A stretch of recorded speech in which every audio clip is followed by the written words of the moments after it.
During my wife's funeral, I saw my relatives whispering and staring at me. I didn't think much until later that night. I found a letter hidden in her closet. Inside was a warning. They're coming for everything. There's just one you can truly rely on. My name is Jameson Ward. I'm 68 years old, and until a few days ago, I believed I had already endured the worst that life could throw at me. I had buried a son years ago, lost in a tragedy I still carry in my chest, and now I was burying my wife, the woman who had stood by me through every storm, every mistake, every scar. Losing her was enough to break me, or so I thought. What I didn't know that morning, as I stood by her coffin, was that her death would open the door to something darker, something I never expected: betrayal from the very people who shared my blood. The chapel was filled with familiar faces, yet I felt strangely alone. The low murmur of voices, the shuffle of feet, the sound of handkerchiefs pressed to faces, it was all a blur. My eyes were fixed on the casket, on the flowers piled high around it. But even in my grief, I noticed the whispers.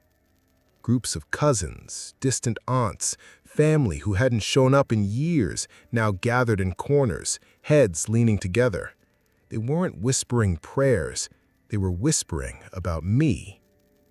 And then there were two faces that stood out above the rest.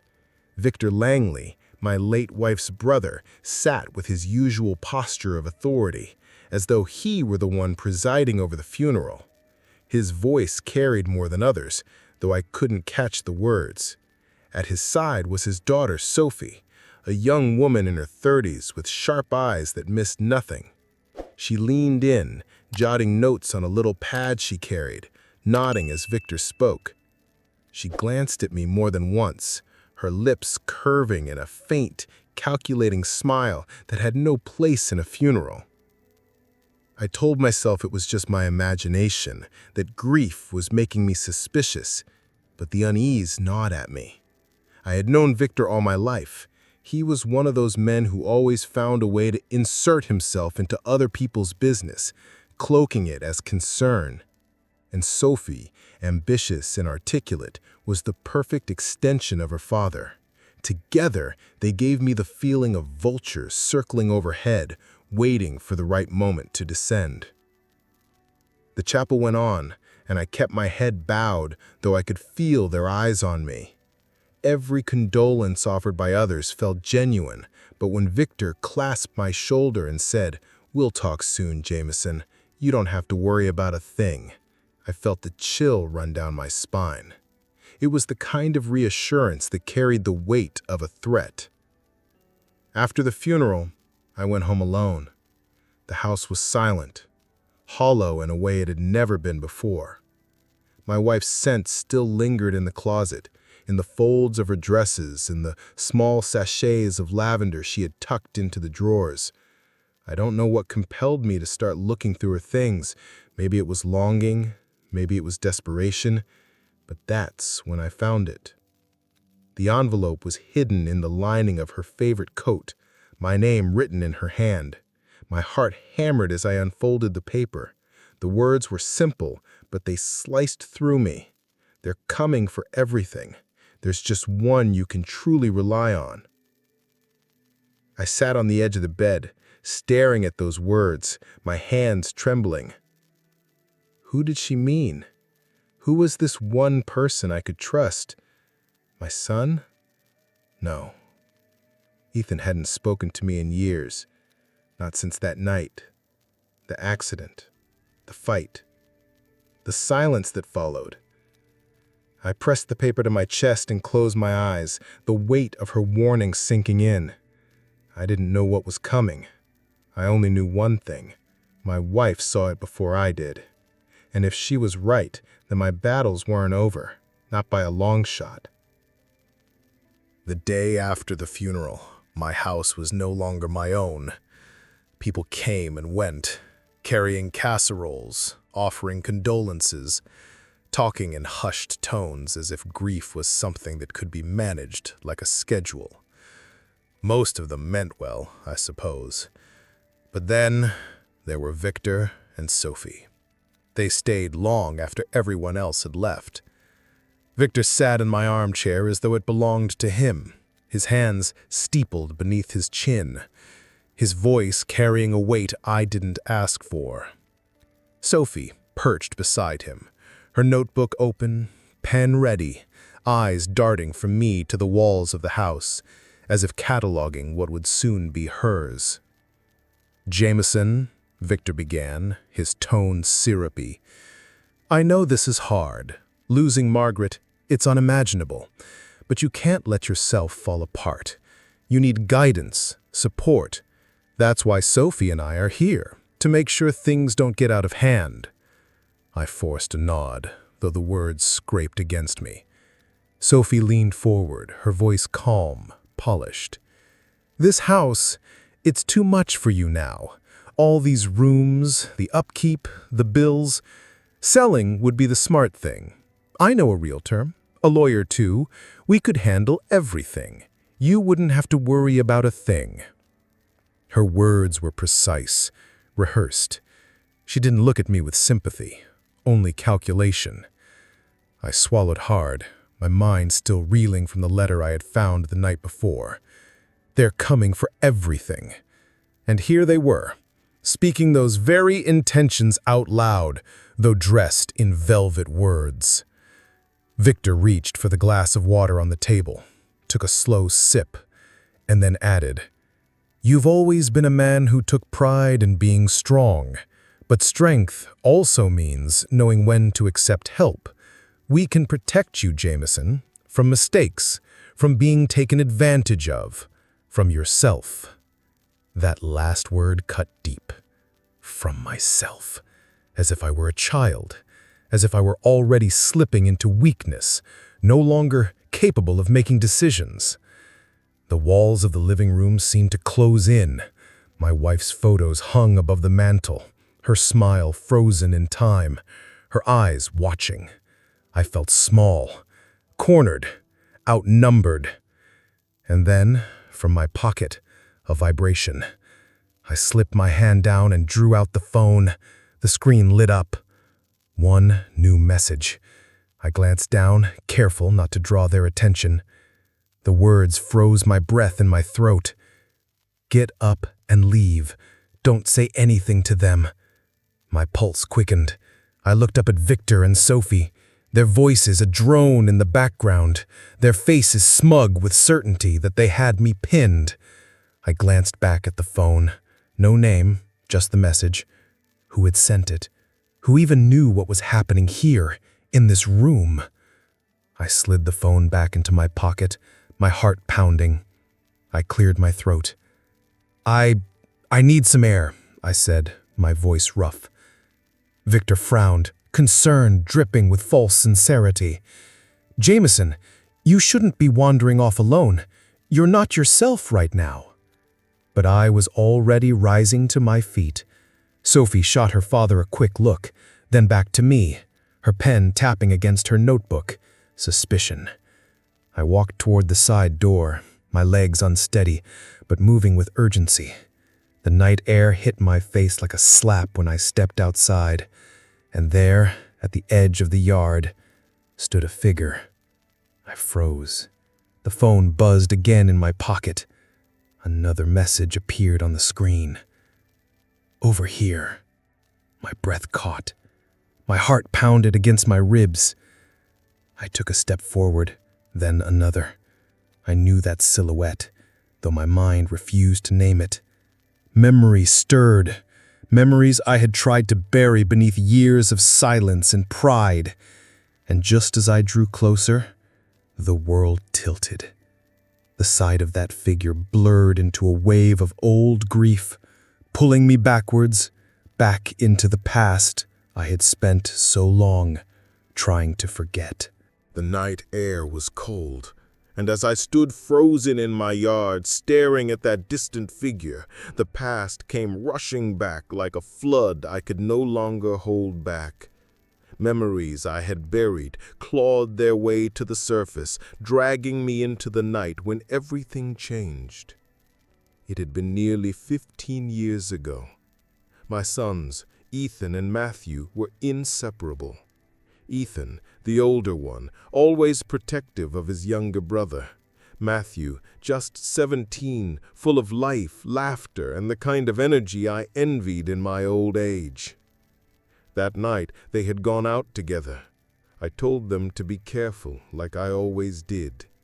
Margaret kissed their foreheads, smiling as if nothing could touch them. But nothing in this world could have prepared us for the phone call that came just after midnight. A car accident. The words felt unreal, as if the voice on the other end belonged to someone else, speaking into someone else's life. We rushed to the hospital. I still remember the smell of disinfectant, the buzz of fluorescent lights, the faces of strangers in white coats delivering news no parent should ever hear. Matthew was gone. I stumbled back against the wall, my chest tight, my ears ringing. Gone. My boy, who had just been laughing in our kitchen hours before. And Ethan, my Ethan, was alive. He was sitting in the waiting room, his head in his hands, his clothes torn, his face streaked with blood and tears.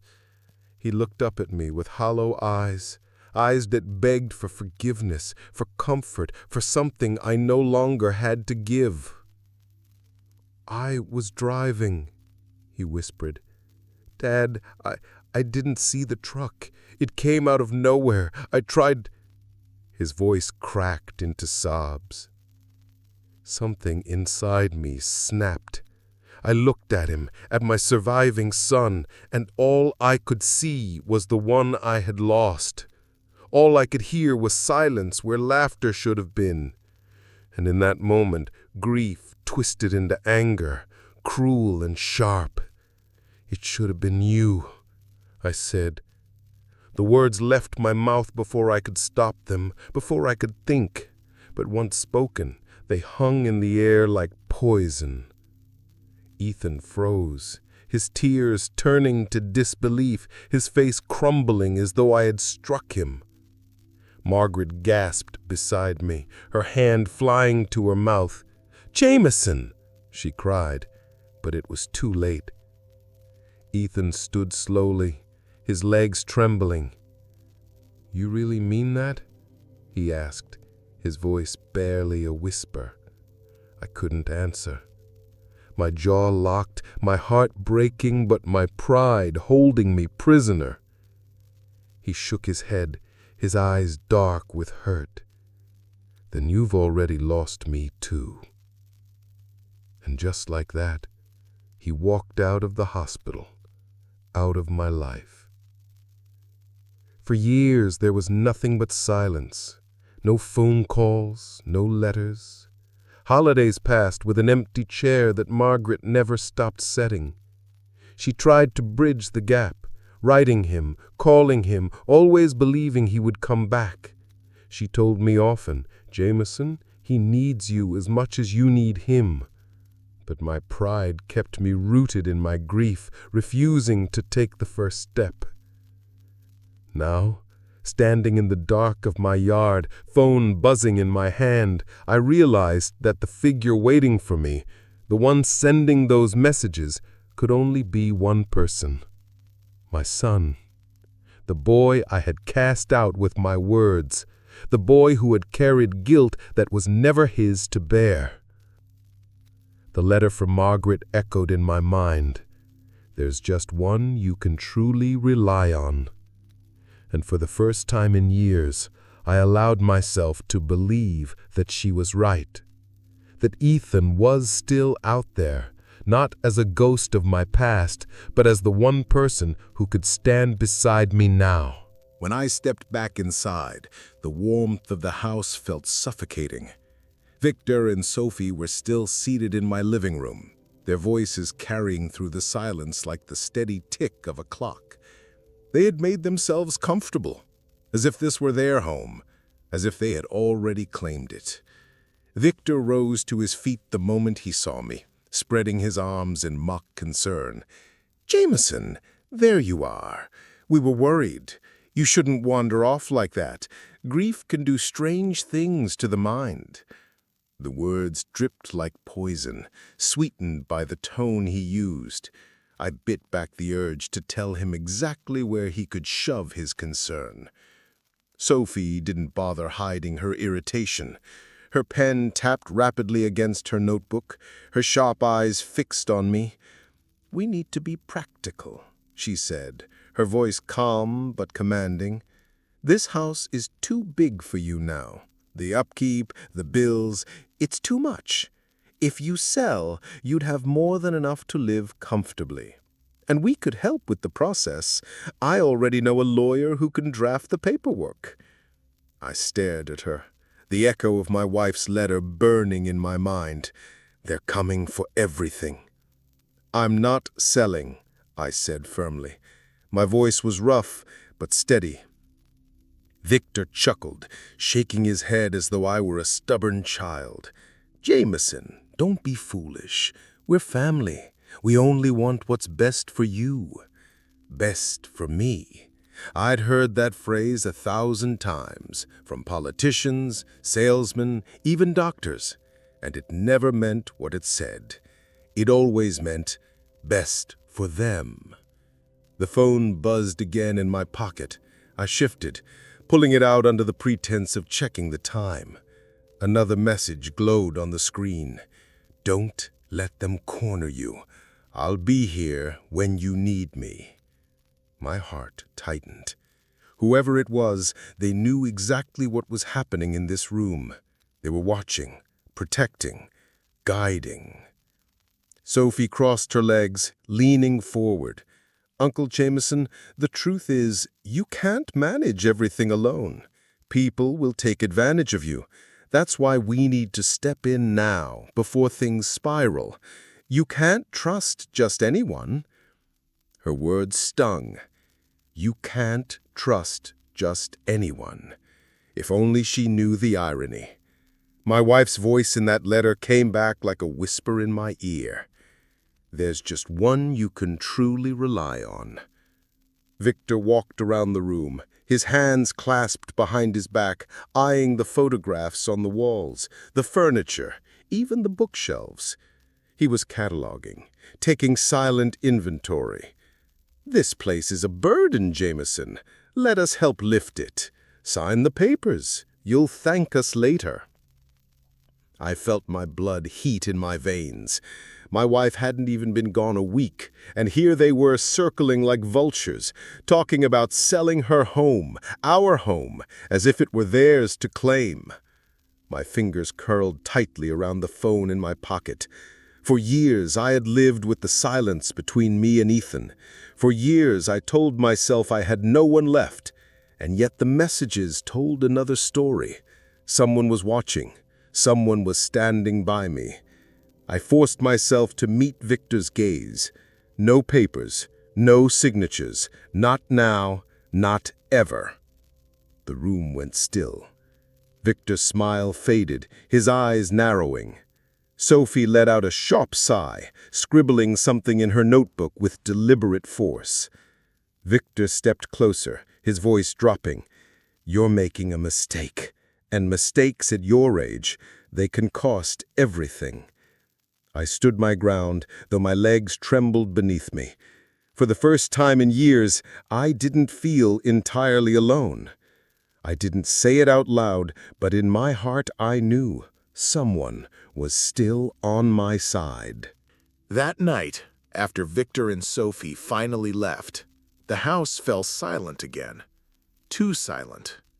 Their voices still echoed in my ears, their words dripping like poison into the cracks of my grief. I sat in my wife's armchair, the letter resting in my lap, reading her words over and over. "They're coming for everything. There's just one you can truly rely on." The fire burned low in the hearth, shadows dancing across the walls. My phone sat heavy in my pocket, the memory of those messages lingering.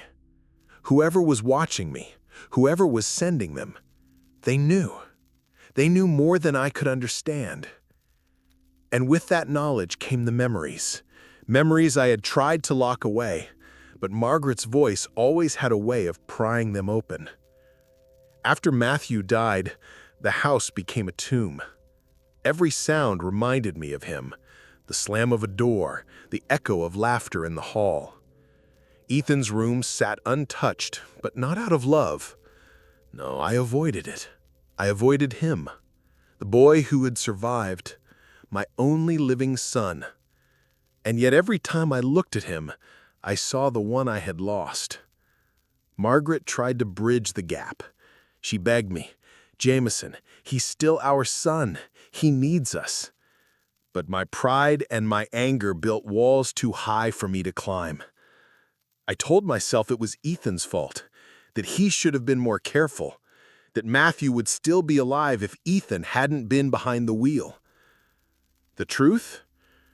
I knew deep down it wasn't his fault. The truck had come out of nowhere. The police reports proved it. But knowing and accepting are two different things. Grief made me cruel. Pride kept me silent. And Ethan left because of it. I thought Margaret mourned in the same way I did. Quiet, alone, carrying her sorrow like a stone in her chest.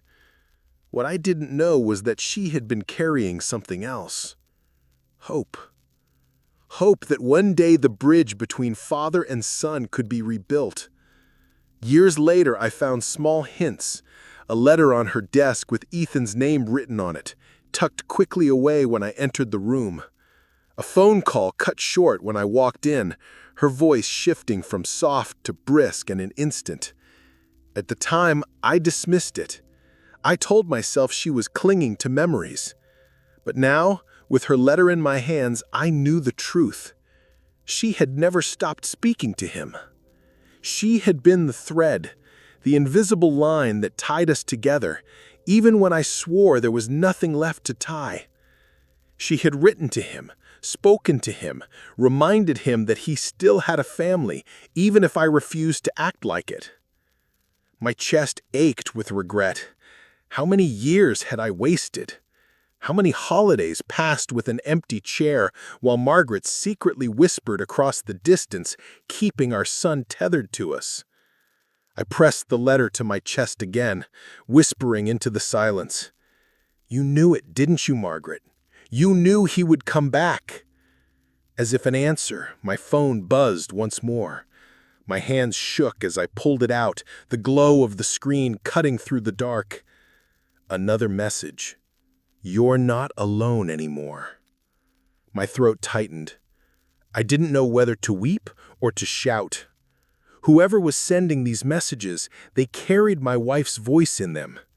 It was as though she had passed the torch from her hands to theirs. For the first time in years, I let myself believe that maybe she was right. Maybe I wasn't as alone as I thought. 2 days later, the house was no longer a refuge. It had become a hunting ground.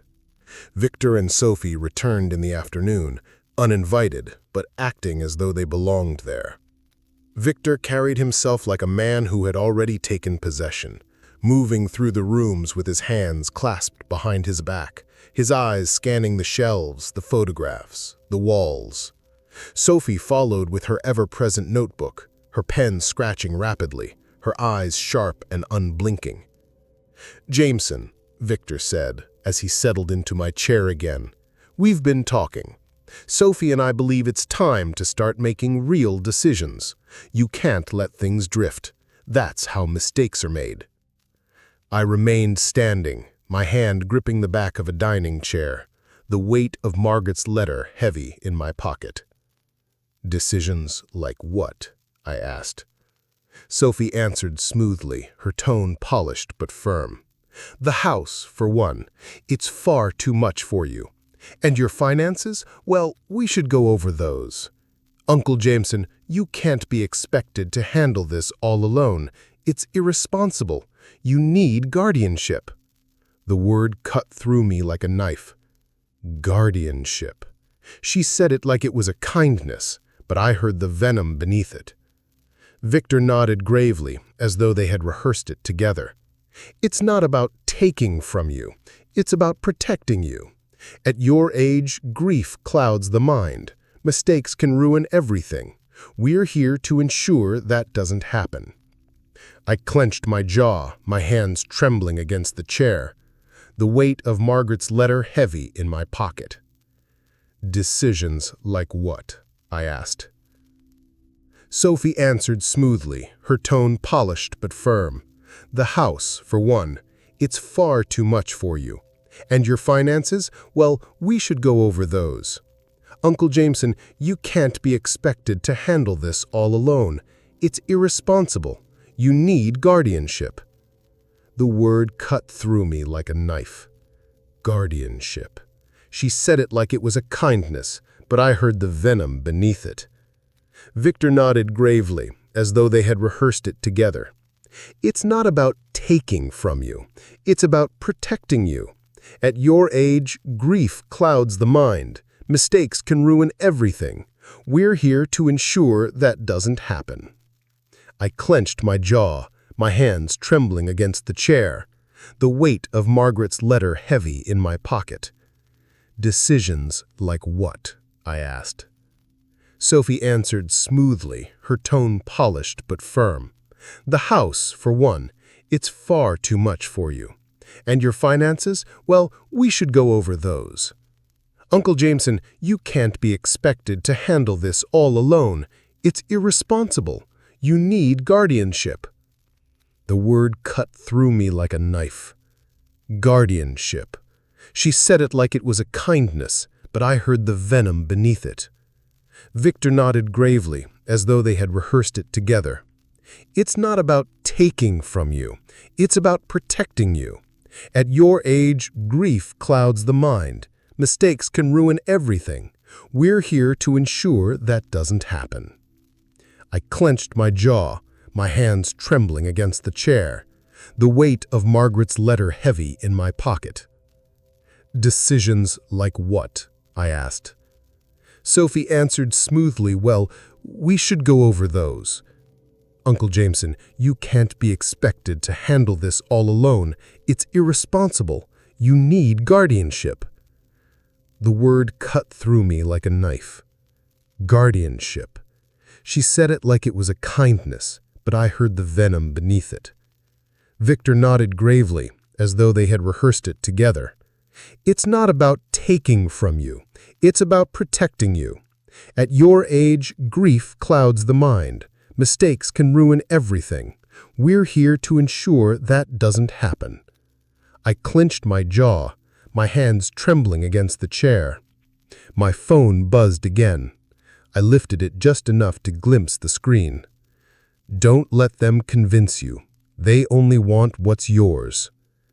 I swallowed hard, slipping the phone back into my pocket. My heart pounded. Whoever was sending these messages, they knew exactly what Victor and Sophie were saying. They were watching. Sophie leaned forward, her voice quickening, sharp like a blade. If you refuse to act, others will. The court can declare you unfit. Then everything will be tied up for years. Don't put yourself through that humiliation. Sign the papers. Let us handle it now, quietly. Victor spread his hands, his face the picture of false compassion. It's for your own good, Jameson. You can't trust yourself anymore. I gripped the chair tighter, my knuckles white, their words pressed against me from all sides, like a cage closing in. For years I had believed I truly was alone, that no one would stand with me. But now the messages told me otherwise. I wasn't powerless. Not anymore. I'm not signing anything, I said, my voice steadier than I felt. Sophie's eyes narrowed, her pen stilled. Victor's jaw tightened. For the first time, they realized I wasn't as pliable as they thought. But the battle was far from over. The night felt heavier than usual.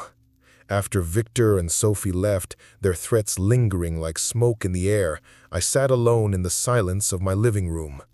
The fire had died down to embers, the house creaked with every shift of the wind, and in my hand was the phone, the device that had carried a voice through the dark, guiding me, warning me, reminding me that I wasn't as alone as I thought.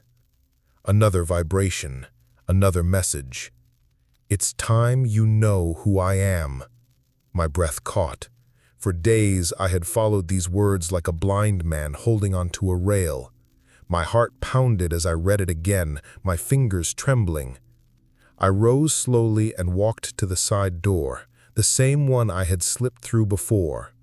The night air chilled my lungs, but I pressed forward, each step heavy with dread and hope.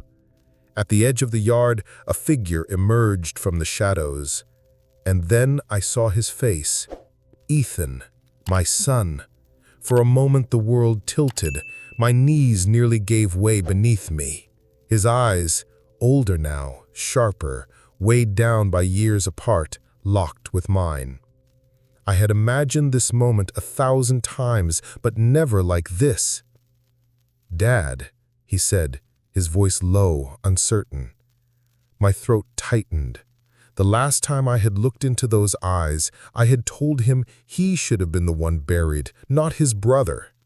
That cruelty had carved a canyon between us, and I had lived on one side while he lived on the other. And now, here he was, standing in the middle of my yard as though the years had folded in on themselves. "It was you," I whispered, my voice breaking. "The messages, the letter, it was you." He nodded, his hands clenched at his sides. "Mom never stopped writing me. She told me everything. She told me what they would try to do to you. She made me promise I'd come back when the time came." Margaret, of course. She had been the thread between us all along, weaving us together even when I swore the bond was gone. I shook my head, tears stinging my eyes. "After everything I said to you, after what I did, why would you come back?" Ethan's jaw tightened. His voice wavered, but there was steel beneath it. "Because she asked me to. Because you're still my father. And because I know what it feels like to lose family.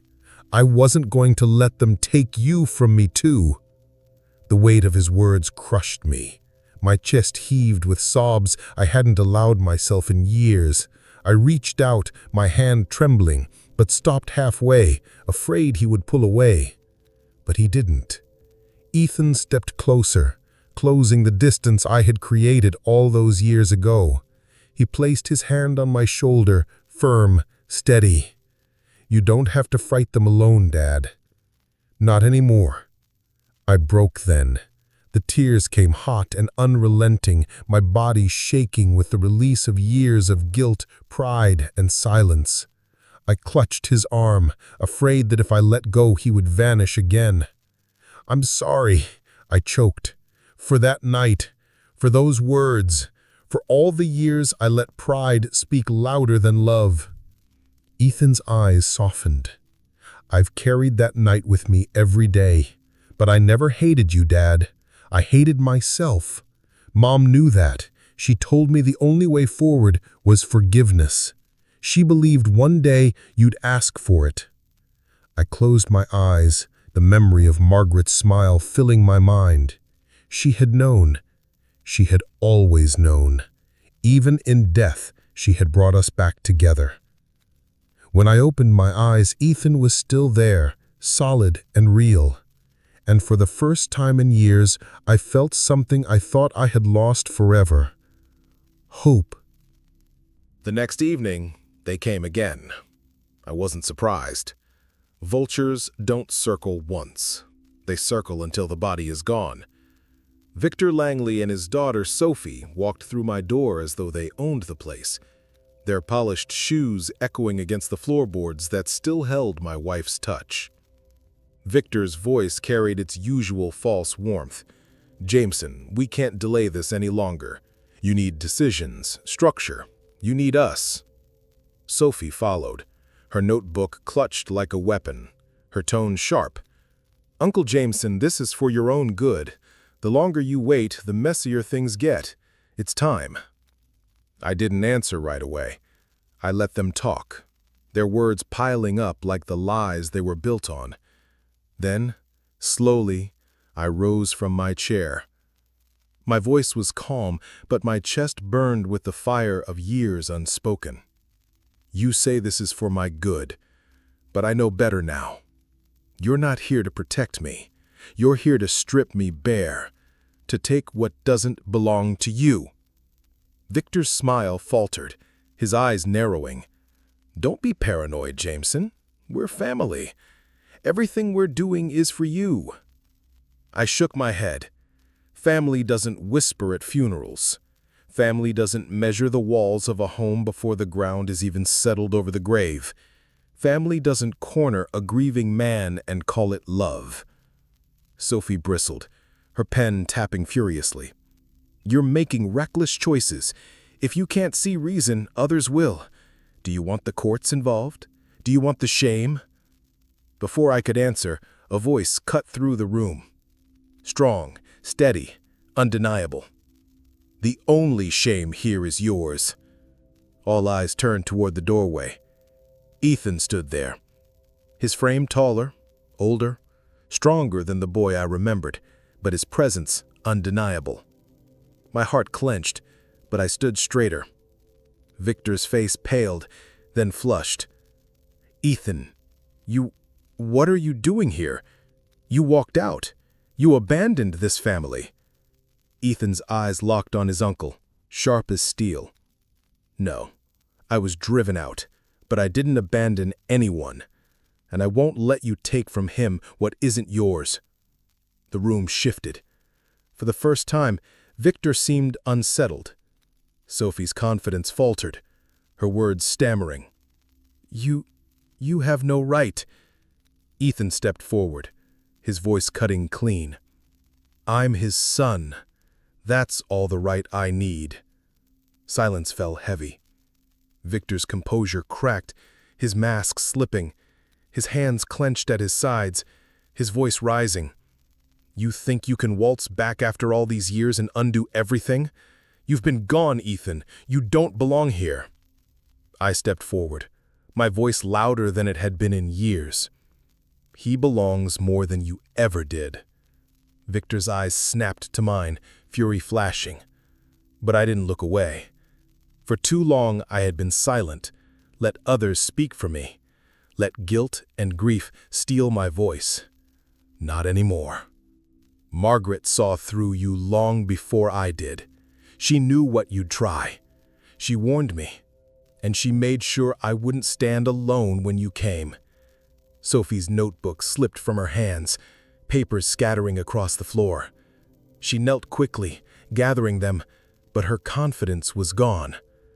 The sharpness in her eyes dulled to fear. Ethan placed a steady hand on my shoulder. This ends tonight. Victor tried one last attempt, his voice desperate now. You can't handle this alone, Jameson. You'll regret it. You'll lose everything. I looked at him, my grief hardened into steel. The only thing I would have lost is myself if I'd let you take control. But you're done here, Victor and Sophie both.